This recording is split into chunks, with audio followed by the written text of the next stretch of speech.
Saludos, estudiantes. Today we're diving into the essentials of Spanish pronunciation. Why pronunciation matters. Clear pronunciation builds confidence, helps others understand you, and makes conversations feel more natural. The key to Spanish pronunciation is knowing the vowel sounds. In Spanish, vowel sounds are always consistent. Or the way I like to frame it is 99% of the time. That 1% may include a silent vowel or a vowel blend. Finding this lesson helpful so far? Give it a like, subscribe for more Spanish tips, and share it with classmates or friends who could use it too. All right, let's check out the vowels and their sounds. A is A, as in casa. E is A, as in peso. I is E, as in niño.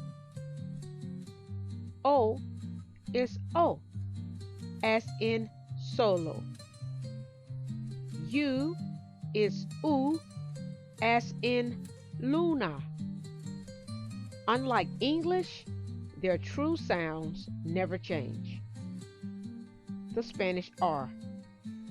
This letter can sound very different depending on how it's used. It can be a little tricky. A single R is a soft tap of the tongue against the roof of your mouth, like in the word pero, which means but. A double R is rolled, almost like a drum roll, like in the word perro, which means dog. A helpful tip is to practice with words like carro, arroz, and ratón. The letters C and G change sounds depending on the vowel. C before E or I sounds like S, as in cine. C before A, O, or U sounds like K, as in casa. Now, let's look at G. G before E or I is like a soft H, gente. G before A, O, or U is a hard G, G, as in the word gato. Big H in the house. Did you know that the letter H in Spanish has a superpower? That's right. Its superpower is that it has no sound. Pretty cool, huh? For example, there is no sound for the H in words like hola, hermano, and ahora. So, for hola, which means hello, you say hola, not hola. What's next? Accent marks matter. Yes, they do. Accent marks tell the reader where to put the stress in a word, on which syllable. For example, in the word papa, which means dad, the written accent is on the last A. So that is where the stress or the emphasis goes. Papa, papa. Or in the word for pencil, lápiz, the written accent is on the A. So we stress that syllable. Lápiz, lápiz. Accent marks can also change the meaning of words without affecting the pronunciation. Take L and L, for example. The pronunciations are the same, but the meanings are not. L without an accent means the, and L with an accent mark means he. Now you might be wondering, what about other words without accent marks? Well, that's when you need to apply 2 other pronunciation rules. For these last 2 pronunciation rules, you should take note of how the words end to determine where the stress goes. Let's break it down. You should stress the next to the last syllable when a word ends with the vowel, the letter N, or the letter S. Here are a few examples. Remember this word? Well, here, there is no accent mark on the last A, but since A is a vowel, we put the stress on the next to the last syllable. In this case, it's also the first syllable. So the word is papa. Papa means potato. Now let's look at a word that ends with an N. Many verb conjugations end with N. This one is a very common verb, hablan.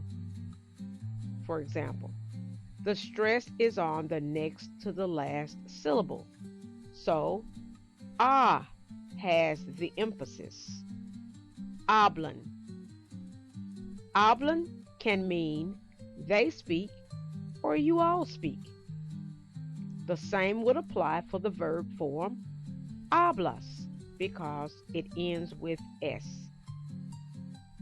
Now, here is our very last rule regarding pronunciation. For words ending with a consonant other than N or S, you should stress the last syllable. Remember, consonants are the letters that are not vowels. Let's see some examples. Papel. The letter L is the last letter and a consonant. So the stress falls on the syllable L. Papel means paper. One more example. Profesor. The letter R is a consonant, so the stress should fall on the last syllable or. Profesor. Profesor means teacher. If you need practice listening to correct pronunciations, this is a resource I'd like to share with you. SpanishDictionary.com is a reliable source not only for translation, but also Spanish and English pronunciation. You don't have to create an account, and it has many features that are free to use. Let's take a look at how it works. Let's say you want to know how to pronounce the word for library in Spanish. Simply type the English into the search bar if you don't already have the Spanish word. Click the arrow or the enter key on your keyboard. And there it is. Click the audio icon. Biblioteca. Biblioteca. Biblioteca. Biblioteca. And listen to the pronunciation as many times as you wish. Now, back to the slideshow. Here are my final tips. Listen and repeat. Use resources like SpanishDictionary.com that will give you accurate pronunciation. Record yourself. That's right. Record and then listen to yourself to compare how closely you are mastering Spanish pronunciation. Practice daily. Learning a language takes time and dedication. And lastly, don't chase perfection, but instead focus on clarity. Is your Spanish pronunciation at a level that can be understood by a native speaker? If so, you are on the right track. Well, that brings this lesson to a close, estudiantes. Hasta luego. See you on the next video. Don't forget to like, subscribe, and click the notification bell. Thank you, and enjoy the música.